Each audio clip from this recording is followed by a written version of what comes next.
आपके हृदय में जैसे काम जागृत हुआ, आपका हृदय विकल हो रहा है कामना से, तो आप उस समय तटस्थ भूमिका रखिए।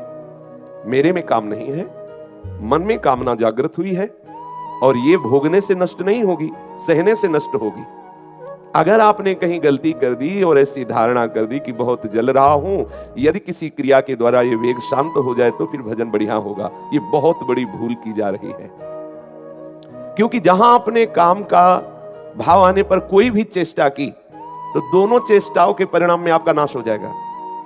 दोनों चेष्टा, यदि आपने काम भोग की वासना को सुख का मूल मान लिया और उसकी पूर्ति नहीं हुई तो क्रोध आ जाएगा। क्रोध स्मृति को लोप कर देगा, स्मृति बुद्धि का नाश कर देगी। जहां स्मृति का लोप हुआ, विचार नष्ट हुए, बुद्धि नष्ट हुई, साधक भ्रष्ट हो गया, पतित हो गया। यदि कामना की पूर्ति हो जाती है तो वासना जागृत हो गई और नवीन तृष्णा, भोग तृष्णा जागृत हो गई। काम की पूर्ति में लोभ जागृत होता है, काम की अपूर्ति में क्रोध जागृत होता है। परिणाम में दोनों के द्वारा समान ही बंधन प्राप्त होता है। लोभ भी स्मृति भ्रम कर देता है और बुद्धि का नाश कर देता है, काम भी स्मृति को भ्रंश करके बुद्धि का नाश कर देता है। किसी भी तरह से काम का सेवन करने से मंगल नहीं हो सकता। जब तक काम है तब तक विश्राम नहीं है, विश्वास मान लीजिए। तब लग कुशल न जीव को, सपने मन विश्राम, जब लग भजत न राम को, शोक धाम तज काम। अच्छा तो काम सुख सपने नहीं, जब तक ये है, ये बहुत बड़ा शत्रु है। ये बहुत खाने वाला, कभी ना अघाने वाला, सदैव भूखा रहता है। इसको केवल वासना, वासना मात्र वासना। और ये दूसरा उपाय नहीं है इसके नष्ट करने का, केवल सहना उपाय है। मात्रा स्पर्शास्तु कौन्तेय शीतोष्ण सुख दुखदा आगमा पाइनो अनित्यास्तास्तितिक्षस्व भारत। भगवान आदेश करते हैं, हे अर्जुन, ये आने जाने वाले इंद्रियों के सुख, जो अनुकूलता प्रतिकूलता आदि जितने भी द्वंद्व है, ये सब आने जाने वाले हैं, स्थायी नहीं है। अभी आप विकारग्रस्त है, थोड़ी देर में निर्विकार हो जाएंगे। लेकिन यदि आपने विकार के अनुसार जो विकार प्रेरित कर रहा है वैसी चेष्टा कर ली तो फिर आगे परिणाम निर्विकार नहीं आएगा, फिर तो और विकार बढ़ जाएगा, फिर और आप भ्रष्ट होते चले जाएंगे, जैसा अभी तक पीछे जन्मों में होता रहा है। बहुत जन्म हो गए इसी चाल में मुझे मन फंसाए हुए है कि अगर ये भोग मिल जाए तो मैं शांति धारण कर लूं। भोगात शांति नहीं है, त्यागात शांति है।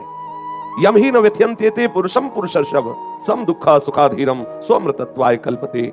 हे अर्जुन, जो धैर्यवान पुरुष इन वेगों को सह जाता है, सुख दुख में समान भाव रखने वाला परम पद का अधिकारी होता है। हम प्रियालाल के मार्ग के पथिक है।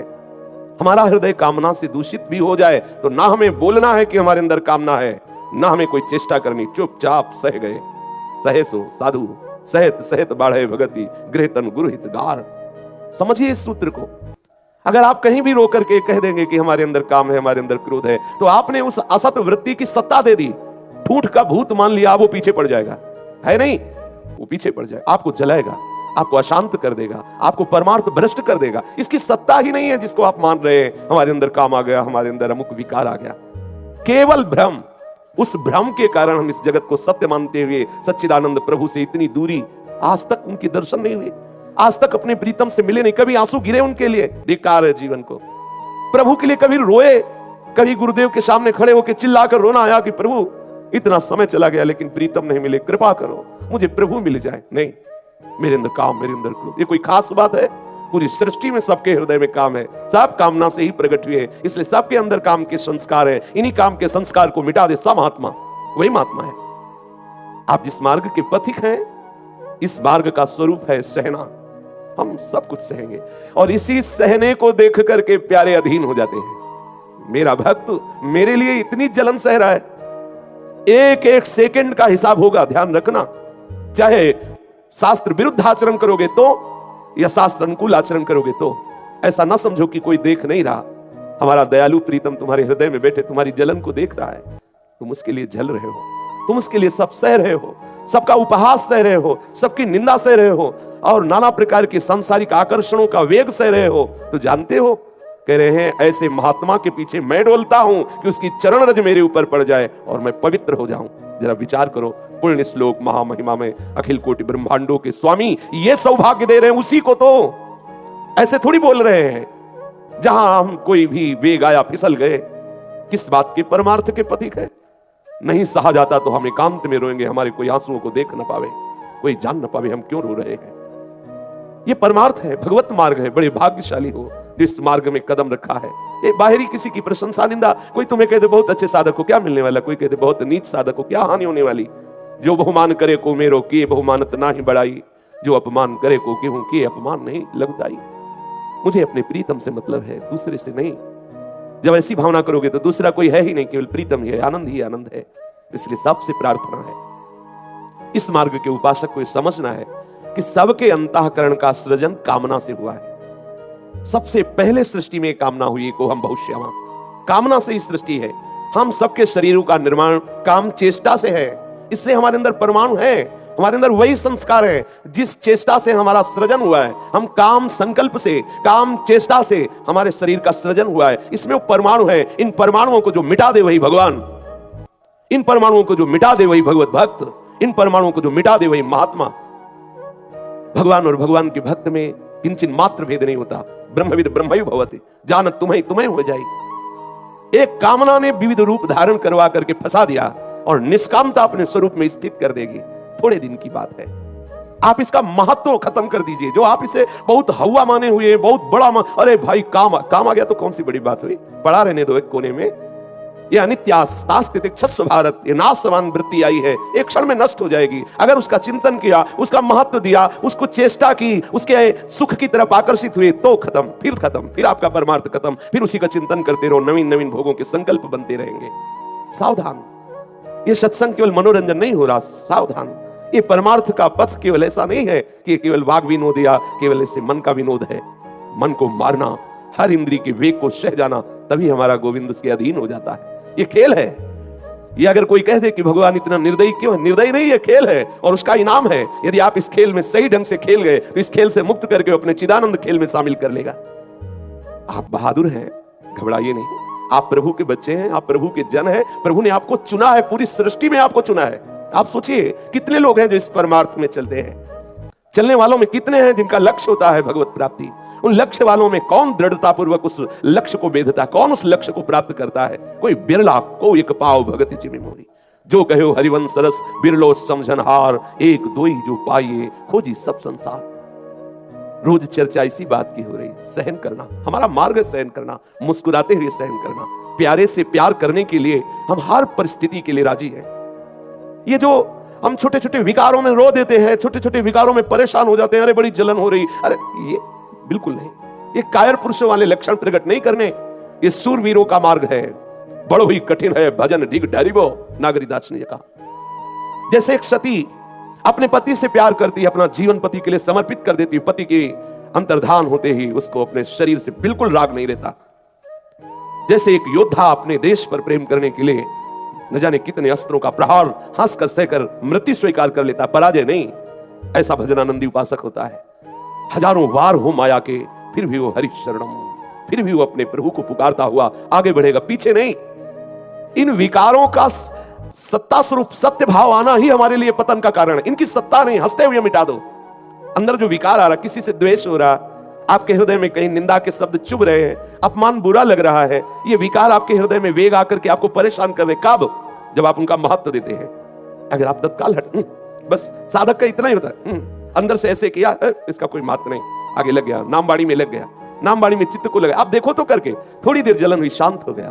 फिर जो जलन आई थी वो जलन अगली बार कम आएगी, फिर और कम आएगी, फिर और कम आएगी, फिर एकदम खत्म हो जाएगी। एक दिन ऐसा होगा कि आप समस्त विषय भोगों के बीच में रहते हुए आप निर्मल रहेंगे। आपका मन ऐसा हो जाएगा जैसा भुना हुआ चना, भुने हुए चने में चाहे जितना खाद पानी लगाओ अंकुरण नहीं आएगा। ऐसे ही जो इस रहस्य को जान गया, चाहे जितने सुंदर सुंदर विषयों के बीच में हो, उसके हृदय में कभी भोग वासना जागृत नहीं हो सकती। नहीं स्वात्मारामम विषय मृग तृष्णाम भ्रमेति। तुम्हें लगेगा, तुम्हें लग सकता है, लेकिन आत्माराम पुरुष के हृदय में कभी किसी विषय के भोगने की लालसा नहीं होती।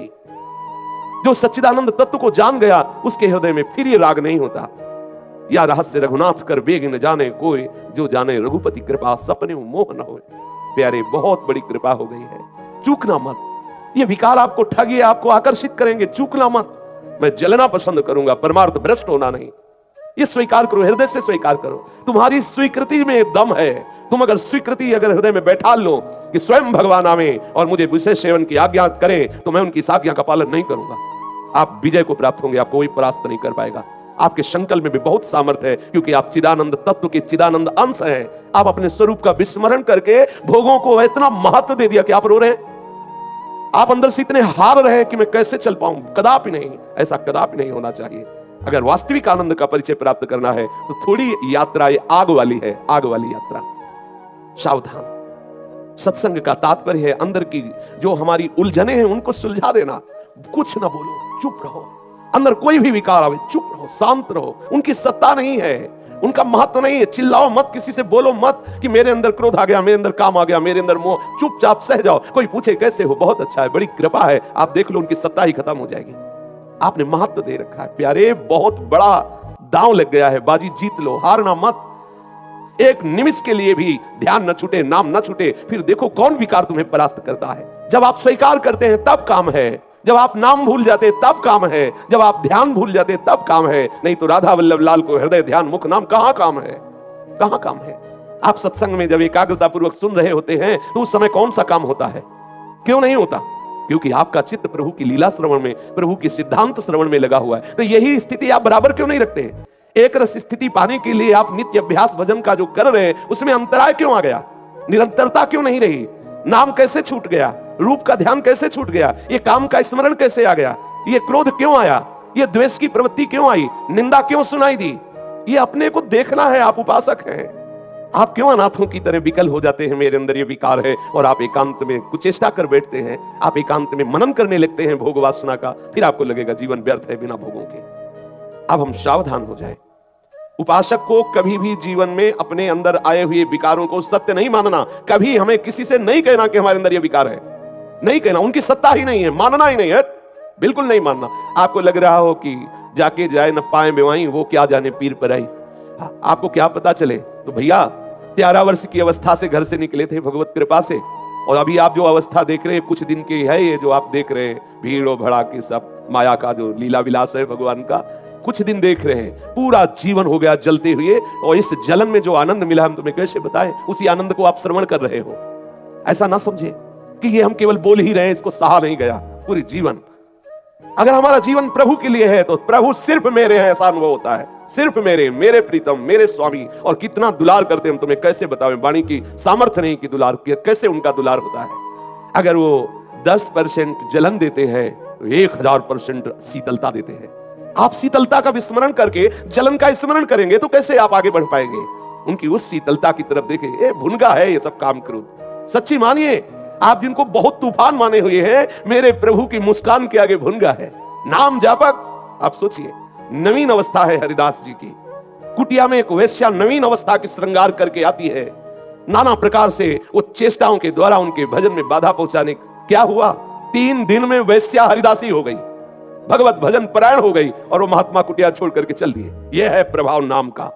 सामने जो भी हमारे सामने आवे भगवत चिंतन परायण हो जाए। इतने हम चिंतन परायण हो कि हमारे शरीर के परमाणु, हमारे वास के परमाणु, हमारी दृष्टि में ऐसे परमाणु हो जिसके ऊपर पड़े वो कृष्ण बोल पड़े, वो राधा बोल पड़े, तब माना जाएगा आपका भजन। अभी हमारी ही निरंतरता नहीं बन रही भजन की। सहने में जो आनंद है भोगने में नहीं है, विश्वास करो। ये भोगी सब देखो मच्छर नहीं उड़ाए उड़ते, सच्ची मानना। छोटी छोटी बातें, छोटे छोटे विकार, कल्पनात्मक भय, ये सब मच्छर है। ये सब आकर के प्रेरित करते, क्लेशित, अशांत, नींद नहीं आ रही, नाना प्रकार की चिंताएं ग्रसित। सहने से जो शीतलता मिलेगी, जो आनंद मिलेगा, जो अमृत मिलेगा, वो भोगने से नहीं मिलेगा, विश्वास कर लीजिए।